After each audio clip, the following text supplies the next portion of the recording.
Welcome to Level Up Conversations presented by TEDxYYC in partnership with First Calgary Financial.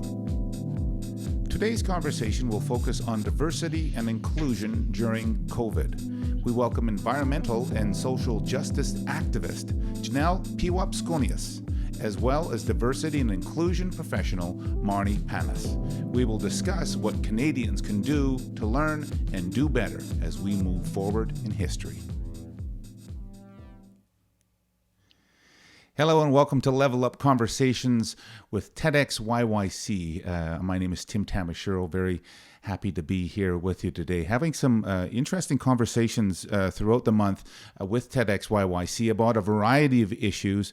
The instance that we're going to be talking about today is diversity and inclusion during a time of COVID. And I'm so happy to welcome our guests today, Janelle Pewapsconias and Marni Panas. Janelle is joining us from Saskatchewan. Thank you. Welcome. Hi, everybody. Hello. And Marni is joining us from Edmonton. Hi, everybody. Great to be here. It is wonderful to have you both here, and thank you so much for being here with us.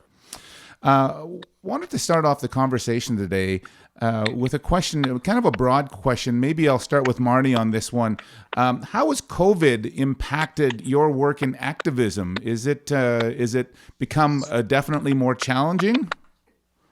Well, I think activism certainly has looked quite a bit different in this space, looking at being much more creative in many ways, but also the activism has taken on a different role. When we think about COVID and biases, we look at a lot of the new biases that have been introduced during this time. Bias against people who appear Asian, bias against people who have been diagnosed with COVID and have recovered from COVID, and the biases and discrimination often that they've experienced, and also healthcare providers who have provided care to people with COVID and what they might experience coming out of their hospitals and clinics who have worked really hard and wearing scrubs, and then people not wanting to engage. And so those things have certainly emerged. So while activism certainly looks different right now in times of COVID, many more things are coming to light. And particularly, when we think about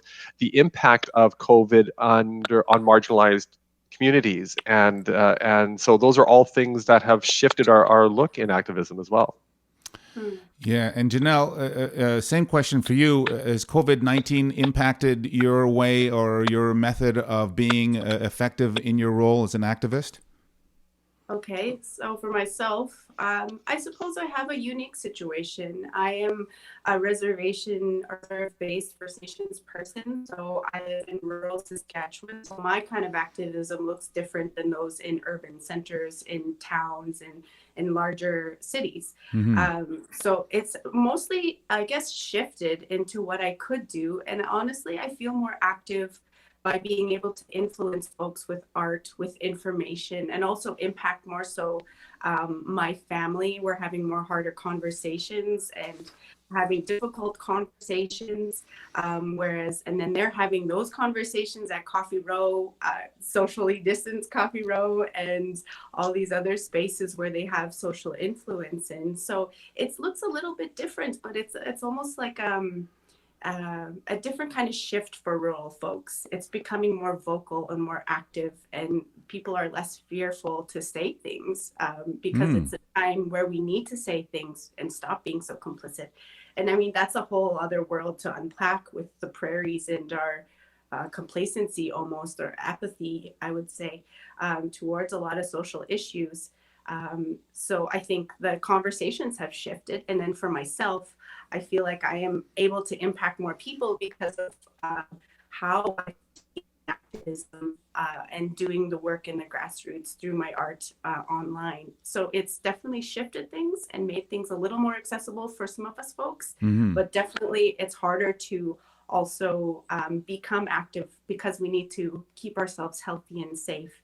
And I think it's really interesting, the fashions that are coming out of face masks and how you can take action in your community just by wearing a face mask and whatever message you have on there. Even just a face mask in general is an act of activism in some communities. It's true.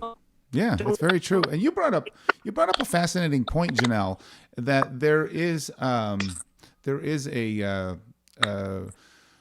I don't know if this is. I grew up in a small town, so I know what small town life is like. But now I live in a big city, so there is certainly different conversations that happen in small communities than they do in big communities. Marni, is that something that you've had to address, to have completely different conversations specific to the population base or the? Well, I think so, but what the because we've all been almost forced online, it's actually opened up the doors of activism in many ways and the connections in ways that we haven't had before. So there are a lot of conversations I'm involved in like this. I would never have had the privilege of having a conversation with Janelle in any other situation. So, it has created opportunity for people to find connection in ways that we haven't been able to before, and then all of a sudden everybody had to develop some skills on being able to get online and connect with each other in a very quick way. And I think we're seeing that play out. So we're seeing that the messages can be spread in different ways online through chats like this, through conversations like this, and maybe there are more conversations. So I think while yes, the conversations in urban centers might look different than rural communities and all the things that are different about those communities, online activism in this way has sort of leveled the playing field in a lot of ways. Where even job titles and names and genders, for that matter, might even be eliminated in some of those conversations. So that which is really interesting. It is, so Janelle, in terms of having those difficult conversations with your family, goodness knows I've had so many discussions with my family over the last 3 weeks that have been both passionate and asked a lot of questions. Do you think that these conversations are happening a lot more now than in any other time in history? I can, in my history, in my time on this earth, yes. I think access to information is a lot of it. The displaying of such on social medias is kind of normalizing that kind of discussion. I feel like with my social circle and my social media, it's like it's become this key piece. So access to that information has become more. It's not that we've become more racist or more oppressive. I feel like it's just we're able to see it now more often, and like our individual accounts and experiences get shared. Like for myself, my account of how I've been treated racist or been treated by racist or discriminatorily in the prairies, my story comes out, and lots of people from different cities now get to see it, and they're like, oh, so that's what it means by prairie settler colonialism. And that's how the impacts are. So like it's an exposure and platform for us to be able to share those things. And then for my own family, my mother has Facebook and my family has Facebook. Maybe not my dad, but my dad hears it from all of us. The hot goss and also what's happening with Black Lives Matter in the States. As a rancher, he really resonates with, Black cowboys now, and he has that connection that he's never had with that community in his life. So I mean, it's like we have this brand new pot of information, and that comes in, and it's complicated as well because you have fake news and news that distracts and unchecked sources and et cetera, et cetera. So there's a lot more information to go through, and so I think exposure to those informations is really starting to change, as in my social network, how people think about things, and they're thinking about it now. Not saying that folks aren't thinking, but it's like an analysis comes into this play, where it relates to who they are, and it becomes real. Even though it's online, it's who you are. It's real life. Yeah, it is real life. Marni, in terms of untying this incredibly tight and an incredibly complicated knot, how do we even begin? How do we begin to take issues of inclusion and diversity and to start? I'm at a loss for words. Teaching our friends and family how to do better. How to do better. I think what I'm hearing you ask about is really how to be an ally, how to understand the issues, and I think the first step about being an ally, or the process to being an ally, is recognizing that an ally is a verb, it's an action word, it's meaningful action, and the first job of an ally is to pause, to listen, and to learn. And not go to the one trans person that the one Black person that the one Indigenous person that to teach you everything there is about that identity and that and the intersections, but to do the work on your own and to create space for voices to be heard. So I think that's the first thing to do. You got to learn. You got to open your heart and your mind to the conversations out there. When you hear conversations about Black Lives Matter, understand what that truly means. When you hear what being a white settler means, what does that actually mean, and what is the impact of me as a white person who benefits from racism, and on a structure that has been built around racism, right? And I would like to think that I'm not racist in my behaviors, and I would hope that people would bring me into those conversations if I ever should display something like that. But I also recognize that I benefit from racism, and until we recognize that, then we can't address it, because racism, quite frankly, is a white person's issue that we have to focus on. Not that I have to bring myself into the conversation here, but I am half Caucasian and half Japanese. So, and I've been at the pointy end of racism on many, many, many occasions, including my entire childhood. It was extraordinarily painful. And in fact, what I've been learning is that I'm dealing with some of those issues even now through my own exercises and even through counseling. And this is a time where I don't know. I just feel like it's appropriate now to just kind of point out to somebody that you might notice something with, and go, that might be a little offside. So maybe just think about it. I mean, how far do we push it, Janelle? Do we push it hard, or do we push it? I don't know. Well, I'm confused about it. I am tough on systems, soft on people. And that means that I call out racism and I call out the behavior, but also being cognizant that these are people. And if they're willing to learn and have the space to listen and learn, then let's make this a teaching moment. But of course, folks aren't always ready to learn, or they're in this blissful ignorance that they don't, or perhaps they're experiencing cognitive dissonance, like their whole foundation and world is like shook because they were never educated about these things in college, university, high school, elementary. The whole education system is missing key pieces of information. So I feel like take it as in a pace that you're willing to do. It takes a lot of emotional work to check someone, to care about someone enough to tell them, hey, that was kind of not good, or hey, this is kind of racist. You need to be able to be gentle in those things. But of course, don't allow abuse in your life. Don't allow oppression in your life. Put boundaries up, be healthy, and speak to what you know, and also be willing to make mistakes. Because I am no expert. I'm learning as I go. And there are things about the economy and economic justice that I have not been introduced to or care to delve into, but there are pieces of this anti-racism work, anti-oppression work that I am really great at. So it's always a learning process. So trying to be soft, but also strict on what your boundaries are, and what that means to you, and voicing those things, because without voicing what you need, the community can't take care of you. Yeah. Helping the community understand what you're feeling and what you're experiencing and how it hurts.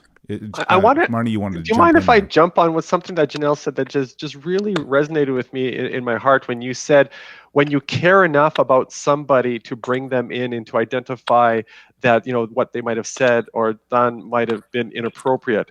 And I really appreciate how you said that, because when we're bringing somebody in, it's because we also care about their learning and the impact that might have on them if they were continue to do that without their awareness or even control that they're doing that. So I really appreciate how you approach that through a sense of caring, and I'm going to use that after today. And it is perhaps this is a time to deepen friendships, deepen relationships through having these discussions. They don't have to be confrontational by any stretch. In fact, I would go as far as to say that maybe confrontation might have the opposite effect.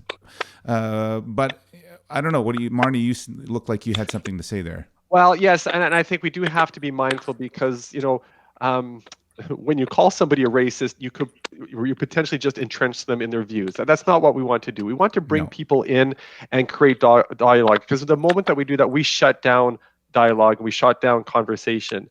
And it really is about bringing people into conversation, creating a safe space for conversations to happen. Difficult, uncomfortable conversations, they would, if they were easy conversations, we wouldn't need to have them.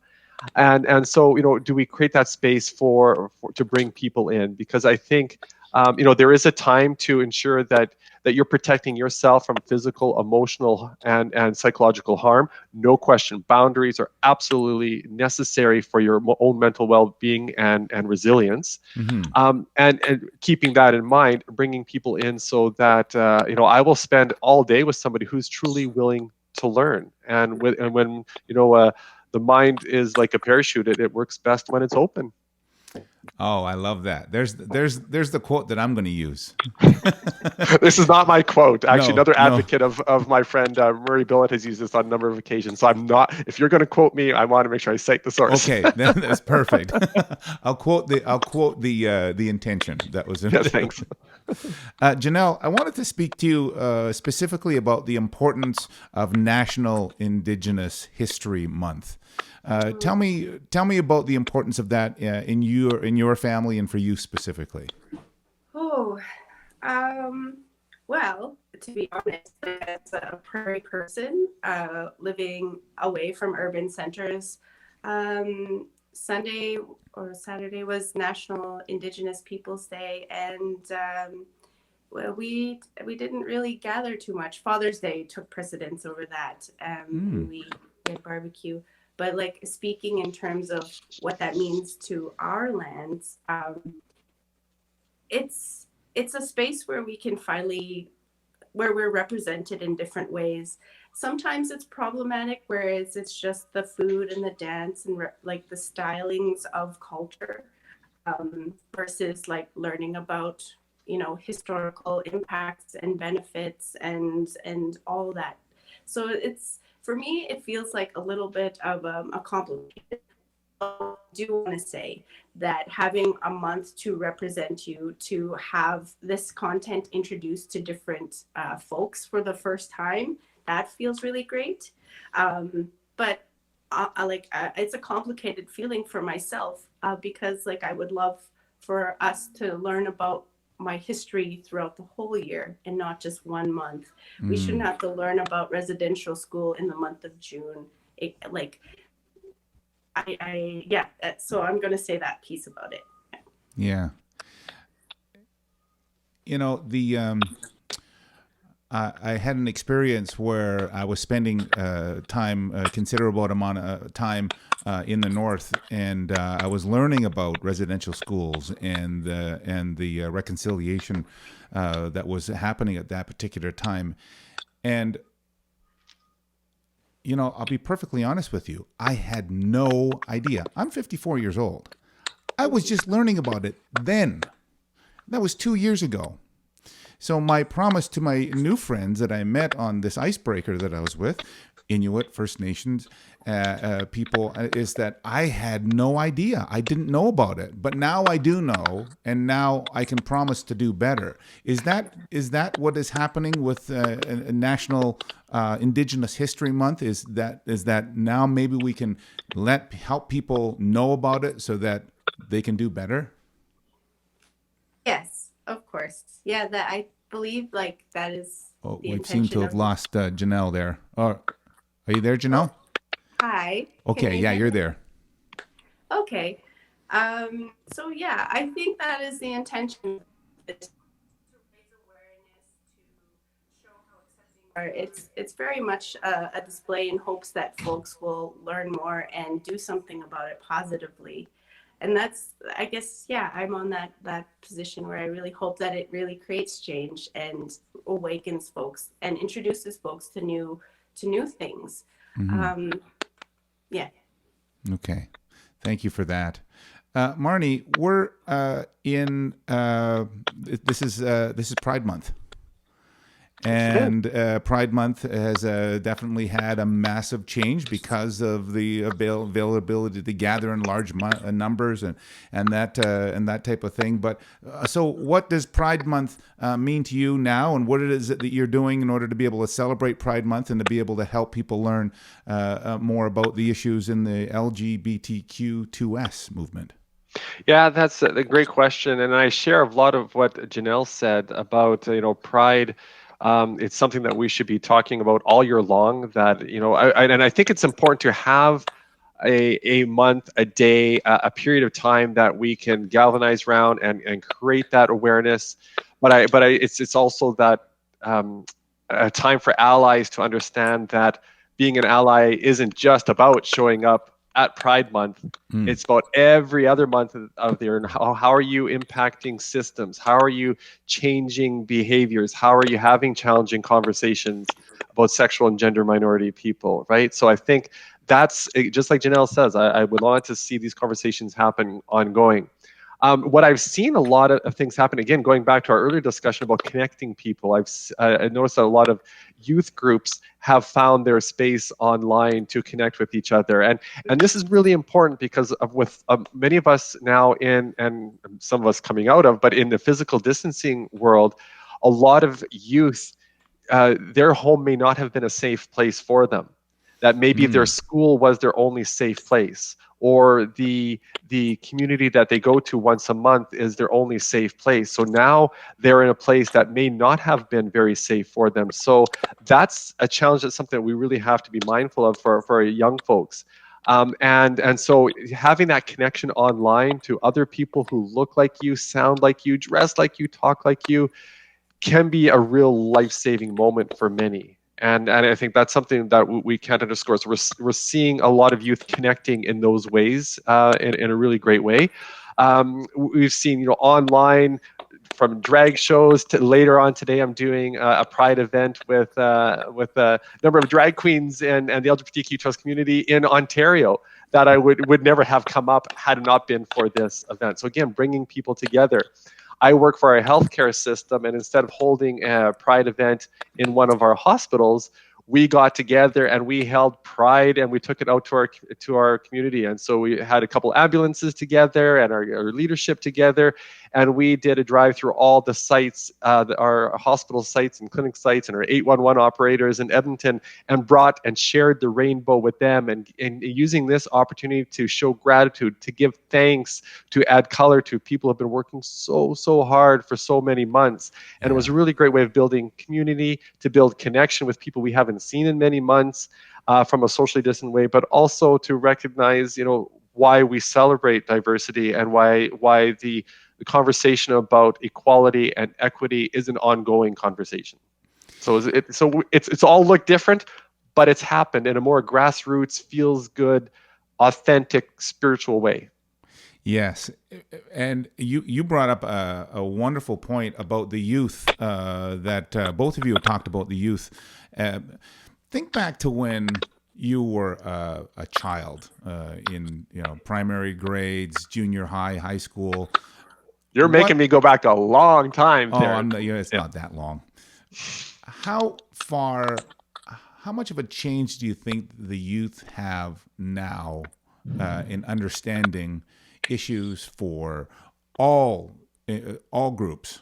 Do you think that they have a better understanding now than we did back then? Janelle, maybe? Oh yeah, definitely. I see memes a lot, and memes help express points better than verbal. So this whole meme culture is really shifting our understanding, and that's memes have been around forever, but it's really the young people who are really harnessing as a tool to create change and poke fun and make satire of different things. The idea of the Karens and other topics like that get discussed in these art forms, and it's difficult. I feel like the Generation Z kids, young people, it explains in a meme. They're afraid to ask the waiter for ketchup, but will join the front line of the protest.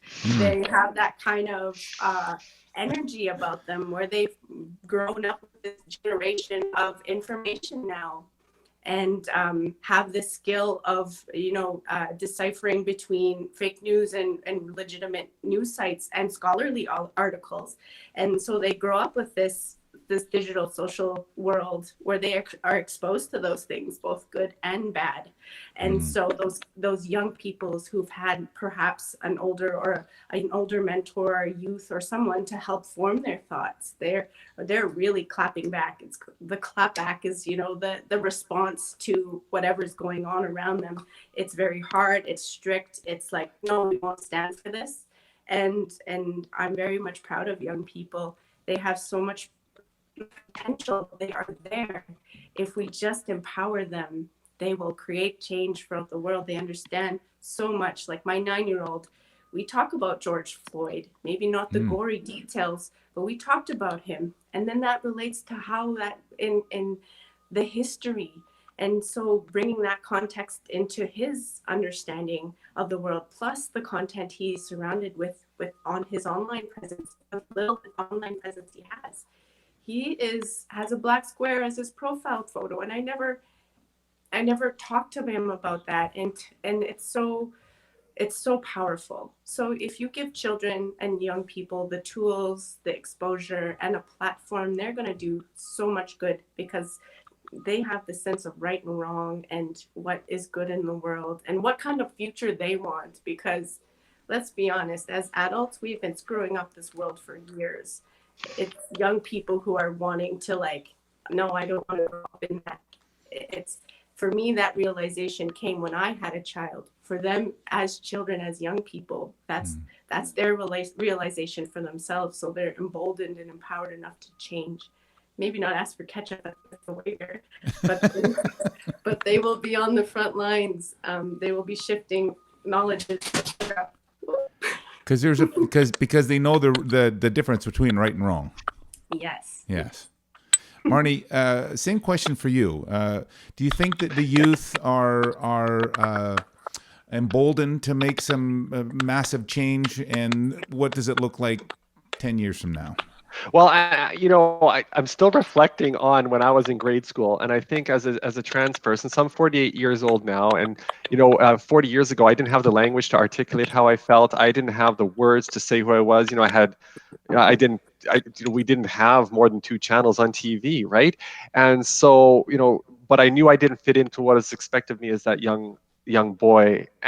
But today we're hearing many more children and youth talk about gender in ways that are much more fluid, much more broader understanding of gender. And the shift has been because children and youth have the language to articulate how they feel in ways that we didn't have years ago. And for many, not all, feel a little safer to do so. So I think that's part of the shift. I also think for me growing up, I grew up at a time where I had party lines, not social media. And the first time I got online on the internet, and that would have been, in the late 90s, and I was able to connect with a group. And for the first time in my life, I knew that I wasn't alone. That saved my life. And that was a long time ago, but that, so I can see how that connection is really guiding our youth today. And I look at our youth today that, 80% are use their phones all day, and are totally socially connected. I look at Gen Zs particularly that, in Canada, 50% of the young people, Gen Zs, are not white. That 81% are more likely to have a friend of a different race. Almost 70% are more likely to have a friend of a different sexual orientation. And think about your generation or my generation, my parents' generation. That number doesn't even show up on that chart. That's right. And so, to me, the hope that I have for the youth in our world is that, for me, the best way to reduce discrimination and to reduce barriers in society is to take the time to get to know people who are different than you. Truly get to take the time to get to know a transgender woman, get to know somebody who survived residential school and is experiencing intergenerational trauma, get to know a woman who wears a niqab, and then you start to understand and learn about the human behind those words, and then it's really difficult to discriminate against somebody that you have a human connection with. And so our youth are building those human connections with people of all perspectives, and that to me is what I cling to with my hope. It's so true that I think that the youth today are so much more open to experiences with friends, whoever their friends are. I know, for my own children who are 23 and 21 now, their friends are a rainbow. It's really something. And I thought about something that I heard a little bit earlier this week. And the question was, if you don't think that you've been a beneficiary of white privilege, just take a look at your wedding photo. Who is in your wedding photo? Isn't that powerful? And there's something that tells me that 10 years from now, wedding photos are going to look a lot different now, because the children are spending so much more time just making friends with whoever they resonate with, regardless of the color of their skin or their sexual preferences or whatever the case. Do you feel that, Janelle? Well, sorry, yeah. Marni. Did you want to jump in there, Marni? Oh, I was just going to say, because I was married 20 years ago, and then I was remarried just exactly my anniversary. My 1-year anniversary is coming up next week, and we had a big rainbow wedding, and I could tell you those pictures look completely different. So you are bang on. How about you, Janelle? Do you think that wedding photos and group photos are starting to look different? Oh, yeah, definitely. We might not even have a wedding photo, Yeah. So too. So yeah, group photos, definitely the composition of who's in your group is changing for sure. Yeah. We have a question that's come in from Ryan online, and this question is, bear with me, I'm just going to read it off my phone because the TEDx people are sending it to me now. Ryan asks, should non-Indigenous people try to learn Indigenous language and culture, or is that too potentially inappropriate, maybe a distraction from focusing on white people work, like dismantling settler colonialism? Is that something that is even remotely appropriate, or what do you feel, Janelle? Oh, geez.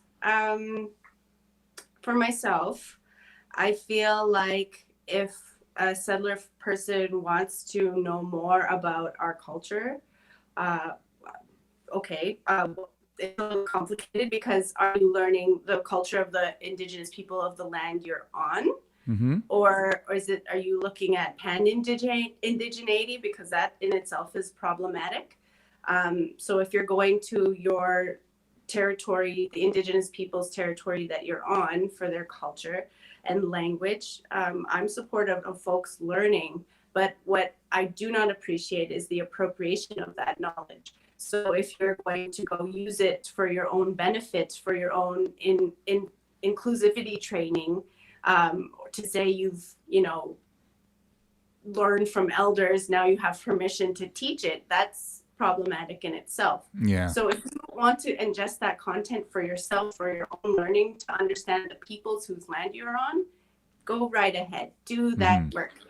But as a settler person, if you identify as white or if you benefit from these systems, I'm always asking folks to help dismantle those systems that cause these power dynamics and structures in the society. So that looks like working on policy, that looks like working with community, that looks like all levels, different facets. And so that in itself is important. I feel like people who are non-Indigenous, who are white, able-bodied, and cis, there are calls for people who are arrestable in some movements. Arrestable bodies, please come down to Crab Park to help stop the removal of homeless people. So, folks like that have the ability and privilege to not be murdered in police custody. So when we ask for those bodies to come to the line, that's one way that you can use it. But there's different pieces of activism that you can take. There's 3 pieces, and I talked about it a little bit in my TED talk. One of them is shifting consciousness, so the availability of the internet, changing people's minds. Then there's holding the line actions like frontline protesting, taking yourself to the tree, whatever you're going to do to stop what's going on. And then there's alternative building. So that's what you're doing. And you're living in a future where when the system crashes, this is the utopia you're living in, or just the topia, because it's not utopia, but you know what I mean? So there's different ways that you can take this, but when it comes down to it, don't appropriate Indigenous cultures or any cultures. Learn it for yourself, yes, to strengthen who you are, maybe strengthen your connections, and maybe the people that you work with, if you're working with folks who are displaced from their Indigenous cultures, the lands, the traditions, etc. But if it's for the benefit of yourself, then I look down on that idea. Yeah. Thanks for sharing that with us, Janelle. Marni, regarding the protests that are going on around the world now, specifically centered around Black Lives Matters, I kind of wanted to get your thoughts and to feel out what you think is happening to the collective consciousness of the world, and be able to understand issues for all sorts of communities. What are your thoughts on that? Yeah, the first thing that comes to mind is that the issues that are being talked about right now are not new. What's new is that the collective awareness of these issues are growing, and that's something that we really have to reflect on ourselves and how, what is our role in that, and what can we do. So I think that's something that we all have to do internally. I also think about the intersections that we can't ignore, the intersectionality. So we talk about Black Lives Matter, and I think about the LGBTQ2S people who are among those Black lives, and I think about trans women of color and Black trans women who are even, more disproportionately impacted by violence. And so we can't ignore how different intersections of people will experience all the things that Janelle talked about, and what we're talking about with Black Lives Matter are happening. So I think, we're not in bubbles here, that we have to really take this opportunity to ensure that what's happening today and the conversations that are happening today do not end today, that the conversations continue and then lead to meaningful change and action and dismantling the systems that, again, what Janelle says, has created this power dynamic. Because quite frankly, the systems that we have in place today are not broken. They are designed, they are working as designed. So we have to change the systems. And we need to do that as with people who have that power to do so. Janelle, in terms of Black Lives Matters, is this something that is there a unique Canadian twist to Black Lives Matter? Yes. Yes. Well, maybe not so much unique, whereas it's a little different than the Americas. America, they have a very loud and proud history of anti-Blackness, whereas in Canada it's polite and quiet history, more so like an erasure of oppression towards Black people. I didn't know until recently. Maidstone is a 30-minute drive from my house. It's a small town. It was one of the first Black churches in the prairies. that happened. I don't know if it's still there. I don't know the whole story, but it's not something that we talked about. Yeah, so I mean, it just looks a little bit different in Canada, where I feel like it's more on the erasure side. But in terms of like activism, I can only speak as someone from the prairies. There's more awareness, but there's also, because you've brought this to the forefront, there's this like division, and folks are just noticing the division rather than this is a part of the learning process, this discomfort. And I have folks being like, this is very uncomfortable. Why do we have to talk about this? Why are you dividing us? And it's like, if you are uncomfortable, imagine how Black folks, peoples of color, Indigenous folks feel. This is a place where we know we're other. And that's how we relate to how, to the Black Lives Matter movement. We're not of the same story, but the same colonial systems have impacted us. So I feel like there's this relationship building between that aspect of that movement and Indigenous folks. And so it looks a little bit different here.